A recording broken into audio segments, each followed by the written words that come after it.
پچھلے سال سے ابھی اس مہینے تک بہت سارے اخباری رپورٹر صحافیوں نے کئی جگہ کشمیر میں کلکتہ میں فلاں جگہ انٹرویو کے لیے آئے کہ آخر اتفاق ہوتا کیوں نہیں آپ لوگوں کے ہاں اتفاق ہوتا.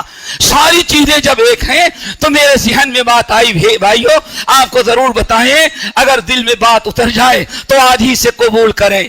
آخر اختلاف ہوتا کیوں ہے, لڑائی کیوں ہوتی ہے؟ اب اس کے اسباب تو نہیں بیان کر سکتے کیونکہ جو ہمیں خطبے کے لیے ٹائم دیا گیا تو 5 منٹ اور باقی ہیں, اس کو ہم بتا نہیں سکتے, لیکن اشارہ کر دیتے ہیں کہ اختلاف ہوتا کیوں ہے. یہی ایک چیز کہیں اور ہمیں بیان کرنا ہوتا تو اور وجوہات بیان کرتے, لیکن آپ لوگوں کے اپنے جماعتی مسجد, اپنے جماعت کا مرکز, اپنے جماعت کا سینٹر, اپنے جماعت کے بوڑھے, اپنے جماعت کے نوجوان, اپنے جماعت کے بچے, ہماری جماعت کی مائیں اور بہنیں, ان کے سامنے ہم کھول کر کے کہتے ہیں میرے اہل حدیث بھائیوں بہنوں ذرا غور کرو کہ لڑائی کیوں ہوتی ہے. جب سب کچھ ایک ہے تو امام اور مؤذن میں لڑائی کیوں ہے؟ جب سب کچھ ایک ہے تو مسجد کے متولی اور نوازیوں میں لڑائی کیوں ہے؟ وجہ کیا ہے؟ سورہ انعام یاد رکھنا, سورۃ انعام. اللہ اکبر.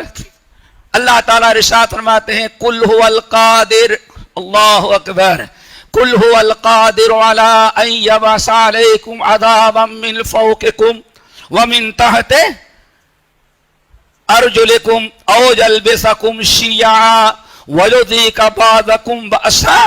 اللہ اکبر.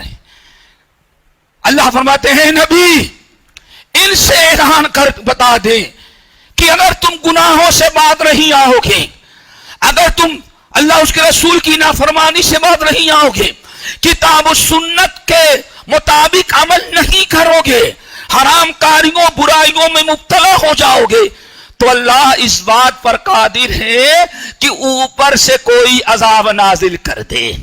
نمبر 2, او من تحت ارجلکم, یا جہاں تم کھڑے ہوتے ہو تمہارے قدموں کے نیچے سے عذاب نازل کر دے. ٹھیک ہے نا؟ صحیح بخاری کی روایت, صحیح بخاری کی, حضرت جابر بن عبداللہ رضی اللہ تعالیٰ عنہما روایت کرتے ہیں جب جبرائیل امین یہ آیت لے کر کے نازل ہوئے اور اللہ تعالیٰ نے نبی کو حکم دیا, اے ہمارے نبی قل هو القادر على ان يبعث عليكم عذابا من فوقكم, اے نبی اپنے امتیوں کو بتا دیں اگر تم گناہوں سے باز نہ ہے, حرام کاریوں کو سے باز نہ ہے, اللہ اس کے رسول کی نافرمانی سے توبہ نہ کیا, تو اللہ اس بات پر قادر ہے کہ اللہ تمہارے اوپر آسمان سے عذاب نازل کرے. اللہ رسول فرمائے اللہم انی اعوذ بوجہک, اللہ میری امت پر اوپر سے کوئی عذاب نازل نہیں کرنا. اوپر سے عذاب, پتھر کی بارش ہو جائے, میزائل کی بارش ہو, اوپر سے ایٹم بم گرنے لگے, اللہ میری امت کو اس سے بچانا. پھر جب جبرائیل امین نے کہا او من تحت ارجلکم, یا اوپر سے عذاب نازل نہ کرے, جہاں آپ کھڑے رہتے ہیں تمہارے قدموں کے نیچے سے, یعنی زمین میں زلزلہ آ جائے اور اپنے پلنگ بستر سمیت اندر چلے جاؤ, زلزلہ آ جائے, یا سوئے ہو سمندر سے کترینا سونامی آیا سب کو ختم کر کے چلا گیا. اللہ اکبر. او من تحت ارجلکم, اللہ سبحانہ فرمایا اللہم انی اعوذ بوجہک, اے اللہ میں تیری ذات سے پناہ مانگتا ہوں میری امت پر ایسا عذاب نازل نہیں کرنا. پھر او یلبسکم شیعا, 3 عذاب کا تذکرہ ہے, سمجھو میرے بھائیوں. نمبر 1, اللہ چاہے تو تمہاری برائیوں کی سزا دینے کے لیے تمہارے اوپر آسمان سے عذاب نازل کرے, اور اگر چاہے تو آسمان سے نہیں زمین کے نیچے سے. نمبر 3, او یلبسکم شیعا, یا تم گناہ کرو برائیاں کرو تو اوپر سے نہ پتھر کی بارش ہو نہ آسمان زمین سے زلزلہ آئے, اللہ تعالیٰ تم کو آپس ہی میں لڑا دے, کہیں آپس میں نہ لڑا دے. آن فرمائے ہذہ اہون. دوسری روایت اللہ اکبر، دوسری روایت نبی علیہ السلام راستہ پکڑ کے جا رہے ہیں، حضرت حذیفہ ابن الیمان ہیں اور دوسرے صحابہ ہیں، ایک پورا لشکر ہے. اچانک اللہ کے رسول سجدے میں گر گئے، نماز پڑھنے لگے، نیت باندھی اور آپ نے نماز پڑھنا شروع کیا. اتنی دیر تک آپ نماز پڑھتے رہے اور نماز کے بعد سجدے میں گئے تو سر ہی آپ کا نہیں اٹھ رہا ہے. صحابہ کہتے ہیں ہم لوگوں کو ڈر ہوا کہیں ایسا تو نہیں کہ سجدے میں گئے ملک الموت نے روح قبضہ کر لی ہو. انتظار کر رہے ہیں، نہیں اٹھا رہے ہیں. بہت دیر کے بعد آپ نے اپنا سر مبارک سجدے سے اٹھایا تو آنکھوں سے آنسو جاری ہیں، زاروں قطار رو رہے ہیں، داڑھی تر ہو رہی ہے.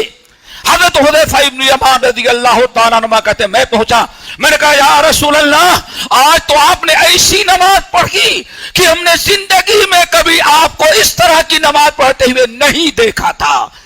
آپ روتے ہوئے کہے میں صحیح کہہ رہا ہوں، انہا صلاۃ رغبۃ و رہبۃ، یہ عام نماز تھی ہی نہیں، ویسی نماز دیکھو گے ہم کو کب پڑھتے ہوئے. ابھی جو میں نے نماز پڑھی یہ کوئی عام نماز نہیں، یہ رغبت اور رہبت کی نماز تھی. پھر آپ نے ارشاد فرمایا سألت ربی ثلاثاً، میں نے اپنے رب سے رو رو کر کے 3 چیزیں مانگی، میرے رب نے 2 سے انکار کر دیا اور تیسری چیز مانگی تو میرے رب نے ہم کو دے دیا. اللہ صحابہ نے پوچھا یا رسول اللہ وہ 3 چیزیں کیا ہیں؟ نمبر 1 اللہ کے رسول نے فرمایا میں نے رب سے مانگا اللہ میری امت پر کوئی ایسا عذاب نازل نہیں کرتا آسمان سے یا نیچے سے کہ ایک ہی دن میں میری پوری امت ہی ختم ہو جائے. تو اللہ کے رسول نے فرمایا چاہیے آپ کی دعا میں نے قبول کر لی، ایسا عذاب آپ کے امت پر نازل نہیں کریں گے. ایک جگہ آئے گا تو دوسری جگہ کے لوگ محفوظ رہیں گے جیسے آج دیکھتے رہتے ہیں.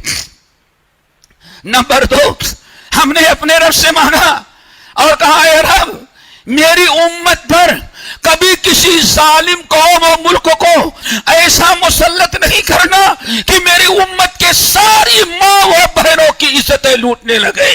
اللہ سبحانہ فرمایا چاہیے کہیں ہم کوئی حادثہ ہوگا لیکن پورے امت ایک وقت میں دنیا میں کسی بھی ملک کو اور طاقتور سپر پاور کو ہم نہیں مسلط کریں گے. ایک ہی دن میں میری دنیا کے سارے امتیوں کو قیدی بنائیں اور میری امت کی ماں اور بہنوں کی عزتیں لوٹیں. ہم نے سن لیا اللہ اکبر. پھر میں نے کہا اللہ 2 چیزیں قبول کر لیا، ایک تیسری چیز اور قبول کر لی. اللہ نے فرمایا بولو کیا ہے؟ میں نے کہا اللہ جیسے ساری امتیں لڑتی ہیں آپس میں میری امت کو آپس میں لڑانا بھی نہیں. اللہ نے فرمایا کیا آپ چاہتے ہیں دوسری امتیں گناہ کرے تو عذاب دے اور آپ کی امت گناہ کرے تو ایسے آزاد چھوڑ دے؟ اللہ اکبر. اے محمد صلی اللہ علیہ وسلم یہ فرمائش یہ دعا آپ کے ہم قبول نہیں کریں گے. زلزلہ نہیں آئے گا، ایک دن میں پوری امت تباہ نہیں ہوگی، لیکن جب یہ گناہ کریں گے تو ان کو آپس میں ہم ضرور لڑائیں گے.